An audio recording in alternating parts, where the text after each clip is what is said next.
Hello, everyone. Welcome back to the Out of Spec podcast. That was my ice in my iced coffee this morning. Hope you could hear it because I think it sounds deliciously refreshing. Hopefully, you are feeling refreshed and ready for another electric update from the Out of Spec podcast where we cover all things EV. We have talked about Fisker Inc. before, the EV startup that has had a bit of a dramatic saga since we started covering it when I was on the podcast around the end of last year when folks were actually seeing deliveries of their Fisker Ocean SUVs and going through that experience.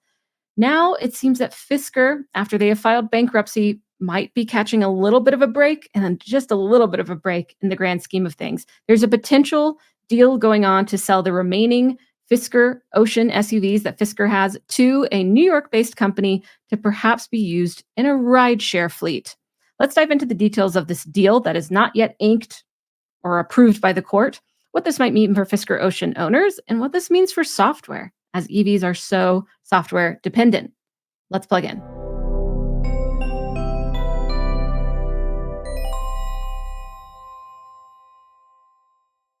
This episode is made possible by the support we get from Fort Collins Kia. If you are in the market for any electric Kia, not only do they never add market adjustments, they will deliver your car to you anywhere in the 48 contiguous states for out-of-spec viewers.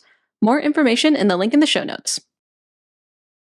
If you've been tuning into the Out of Spec podcast, thank you. And also, you have probably been following our coverage of Fisker. We talked to a Fisker Ocean owner, Fisker Ocean One owner, Brian, aka EVOG on YouTube, multiple times throughout his experience of buying a Fisker Ocean One. So that was the original Fisker that was unique. Not everyone could get it. And you can see Fisker's site is still up and running.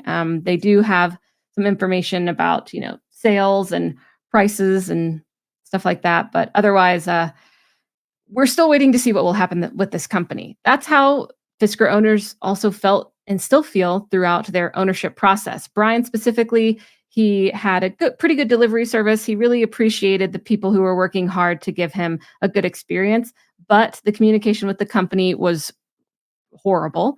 He started to wonder if he'd ever get the software updates he wanted, even though the product, he thought, and other Fisker owners have echoed this from what I've seen and what I've actually heard from the horse's mouth, is that they do like the product, but the company is mismanaged, and it's leading to this crumbling of what could have been with an EV startup. And EV automakers take on a lot, right? There's a lot of risk there. There's a lot of trial and error. I do think that Fisker Inc.'s story is a little bit interesting. And if you have the time, I think you should go look into the history of the founder of Fisker, and because he has started other automaker startups before. I'm not going to get into that right now, though.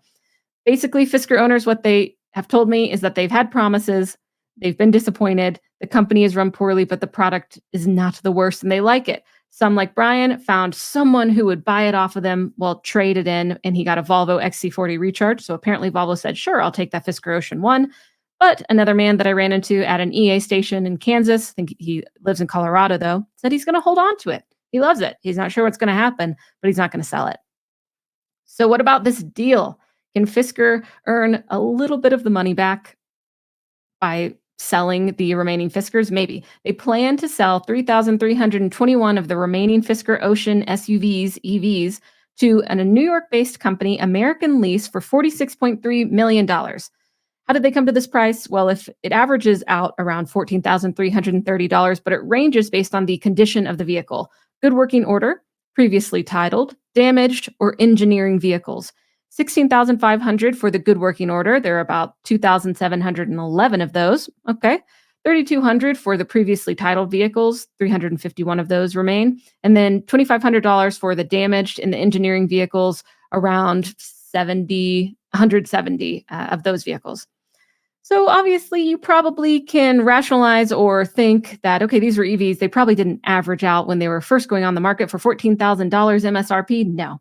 It was more up to around 40,000 to 70,000 plus for the specific models and configurations. Definitely didn't go as low as 14,000. I'd love to cover a story with more affordable EVs on the market, but we're just not quite there yet, unless maybe you're American Lease buying these for a pretty good deal, don't you think? Fisker has filed for bankruptcy. I see a lot of people that say, hey, it's only Chapter 11. Like, don't freak out. They still filed for bankruptcy and they are going for this sale and they need to cover immediate expenses. They need to pay the people that have working for them. They need to pay their taxes and they need to pay the costs of their operations.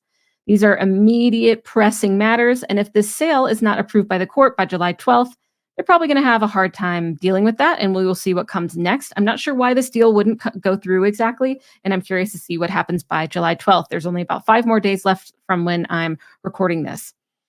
Why would American Lease want these? Well, they want to outfit their rideshare fleet with electric. Why do they want to do that? Well, you can imagine there might be some regulation or incentives pushing for it.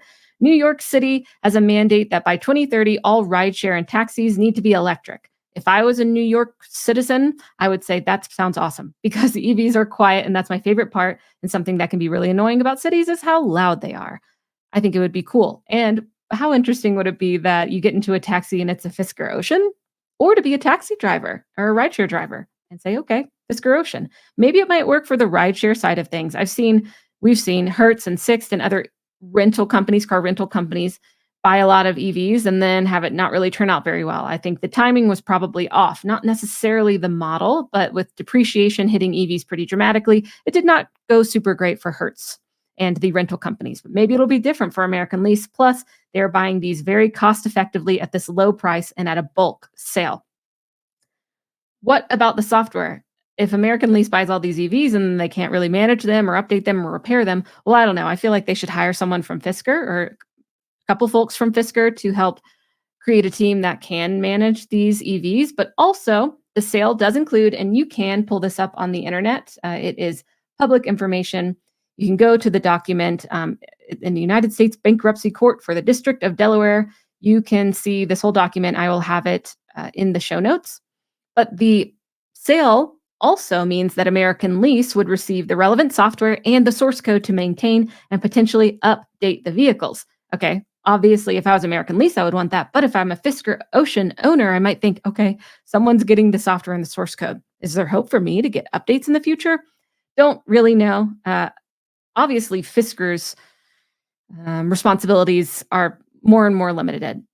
I wanted to note as well, as many Fisker owners were excited for software updates, that it does say in the docket that vehicle software maintenance, Fisker shall have no obligation to update the vehicles beyond software version 2.1. In this sale, Fisker will not honor warranties or provide repairs or updates post-sale for these over 3,000 EVs. As for current Fisker owners, I really don't know what you're left to do besides band together. And a lot of you have, actually. There is a Reddit for Fisker owners called Fisker_maintenance. And this community is for owners to share maintenance practices and tips of Fisker vehicles. Okay, this might even become more valuable than it would if the company was in place, because now all the 514 members only, I feel like there are more of you out there, should join that and stay up to date. There's also a Fisker Ocean Owner Association where they are a dedicated community and resource hub to help ocean owners connect, get and stay informed, tackle technical and practical challenges, and access resources associated with ocean ownership. Of course, if there's no more company to service your car, what will you do? Some people ask me, what will you do like if your VinFast needs servicing and there's not a dealer near you or a service center? Well, there's not. The closest one I think is maybe in Kentucky, but I went to one in Wichita, Kansas. Yeah, but they do exist, at least, That is one thing here, which is kind of tough because Fisker's future does remain uncertain. This deal still isn't totally inked. The sale might provide temporary relief for the expenses that they have, but it wouldn't solve their long-term financial issues. It's not a huge buyout, and they've got a lot to cover. I want to know what y'all think. Is buying these at a low cost for rideshare kind of what you envisioned would be a good option? I heard some ideas of, yeah, buy them and then take them for parts to repair everyone else. But if you could actually be making consistent income from owning these EVs, getting them at a cost-effective price, and feeling confident enough that you have the software, source code, and people power to be able to manage these EVs and update them, that could be pretty cool. Maybe owners are excited that if American Lease can deal with the software, then they would be able to provide a network for Fisker Ocean owners. That seems a little bit out of their scope, if you ask me. It seems like they might, just focus on the cars that they have. But either way, there are some resources out there for you Fisker Ocean owners. And overall, I think the broader implications here is that Fisker's software won't just go poof. Someone will have it, and who knows what will happen from there. Fisker will obviously, like I said, have temporary relief. We're not sure what happens next, but it's a curious story. We'll see if this deal gets inked. I'm also curious, yeah, what other things could you imagine for the future of these over 3,000 Fisker Ocean EV SUVs if it weren't rideshare? I don't want them to go to waste. I want them to be used, and this seems like a decent business model to do it. Well, thanks for plugging in with me for that update on Fisker. Definitely want to know your thoughts. Have a great rest of your day. I will see you next time on the next episode of the Out of Spec podcast. Drive safe, stay charged. See you next time.